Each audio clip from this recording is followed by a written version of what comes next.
Ich takut. Bayangkan sebuah keluarga yang kelihatannya biasa saja, tapi tanpa mereka sadari, ada sesuatu yang mengintai di baliknya. Semua bermula dari kematian sang nenek, yang awalnya terasa seperti kejadian wajar. Tapi setelah itu, hal-hal aneh mulai terjadi. Keluarga ini makin terperosok ke dalam misteri yang semakin gelap, dan tanpa mereka tahu, sesuatu yang mengerikan sudah menunggu di ujung jalan. Inilah kisah mencekam Hereditary. Bagian 1. Awal yang kelam. Cerita dimulai dengan pemakaman Ellen, ibu dari Annie Graham. Suasananya berat dan suram. Di antara para pelayat, ada beberapa wajah asing yang menatap keluarganya dengan tatapan yang sulit dijelaskan. Annie, sang putri, memberi eulogi, tapi dari caranya berbicara, terasa ada jarak antara dia dan ibunya semasa hidup. My mother was a very secretive and private woman. Sepulangnya dari pemakaman, rumah keluarga Graham terasa sunyi, tapi bukan sunyi yang biasa, lebih ke arah sunyi yang bikin merinding. You know you were her favorite, right? Charlie, anak perempuan Annie, menunjukkan tingkah aneh. Dia suka menggambar sosok-sosok misterius dan punya kebiasaan unik yang bikin suasana makin tidak nyaman. Sejak kepergian neneknya, aura rumah itu berubah. Ada sesuatu yang tidak bisa dijelaskan, tapi jelas-jelas terasa. Bagian 2. Tragedi yang menghancurkan. Malam itu, Peter, anak laki-laki Annie, pergi ke pesta dan, seperti kakak pada umumnya, yang dipaksa membawa adiknya, Charlie ikut serta. That's okay. No, it's not okay. You're going. Di pesta, Charlie tanpa sengaja makan kue yang mengandung kacang, padahal dia alergi berat. Panik, Peter buru-buru membawanya pulang dengan mobil, ngebut di jalan yang gelap.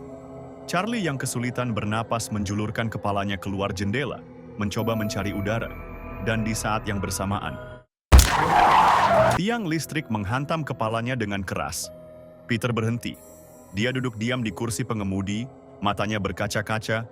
Dia tidak berani melihat ke belakang. Nafasnya berat, tangannya menggenggam setir erat-erat.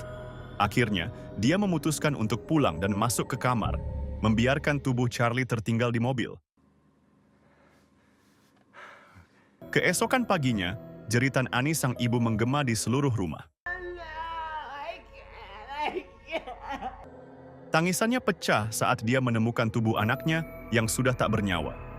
Dan sejak saat itu, keluarga ini tidak akan pernah sama lagi.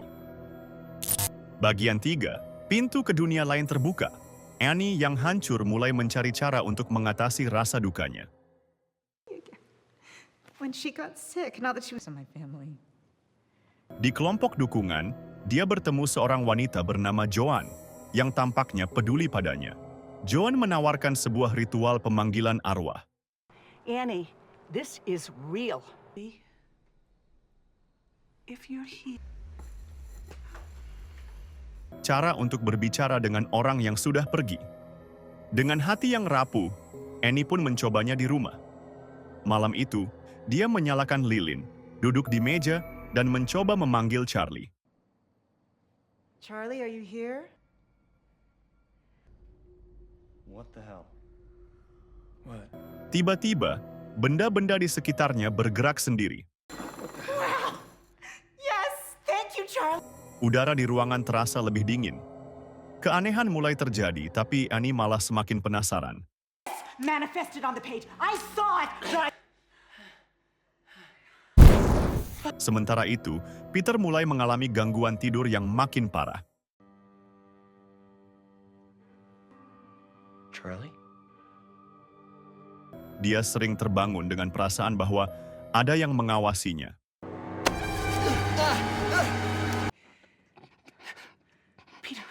Rumah itu, yang dulu hanya terasa suram, kini benar-benar berubah menjadi tempat yang tidak lagi aman. Bagian 4. Teror yang tak terhentikan. Saat mencari tahu lebih dalam tentang ibunya, Annie menemukan fakta mencengangkan. Ellen ternyata adalah bagian dari sekte pemuja iblis Paimon.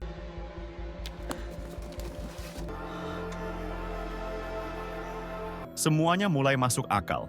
Kematian Charlie, kejadian aneh di rumah, semuanya bukan kebetulan. Keluarganya sudah menjadi bagian dari rencana yang lebih besar sejak awal. Dalam keputusasaan, Annie mencoba menghancurkan buku sketsa Charlie, berharap bisa menghentikan semua ini. Tapi ketika dia membakarnya, hal yang tak terduga terjadi. Suaminya, Steve, malah terbakar hidup-hidup di depan matanya. Api melahap tubuhnya seketika, meninggalkan Annie yang kini benar-benar sendirian dalam ketakutan. Bagian 5. Akhir yang mengerikan. Di malam yang mencekam, Peter terbangun. Ada sesuatu yang tidak beres. Saat matanya terbuka, dia melihat ibunya berdiri di langit-langit kamar, tubuhnya melayang tanpa suara. Ketegangan meningkat saat Annie mulai bergerak mendekatinya.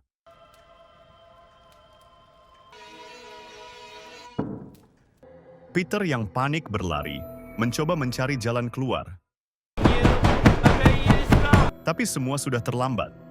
Annie, yang kini sudah benar-benar kehilangan kendali, menggorok lehernya sendiri dengan ekspresi kosong.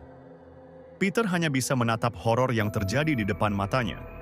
Dalam kepanikannya, dia melompat keluar jendela. Tapi yang terjadi setelah itu jauh lebih mengerikan. Jiwanya keluar dari tubuhnya, dan raga kosongnya kini diambil alih oleh Paimon.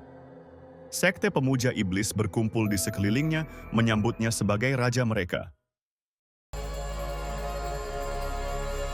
Semua yang terjadi adalah bagian dari rencana besar yang sudah lama dipersiapkan.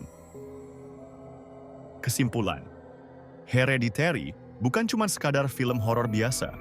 Ini bukan soal setan yang muncul tiba-tiba buat untuk menakut-nakuti. Ini cerita tentang trauma keluarga, warisan kelam, dan takdir yang tidak bisa dihindari. Dari awal sampai akhir, kita dibuat bertanya-tanya, apakah keluarga ini punya kesempatan untuk melawan? Ataukah sejak awal, mereka sudah ditakdirkan untuk kalah? Gimana menurut kalian? Dari awal sampai akhir, film ini penuh dengan ketegangan dan kejutan yang bikin merinding.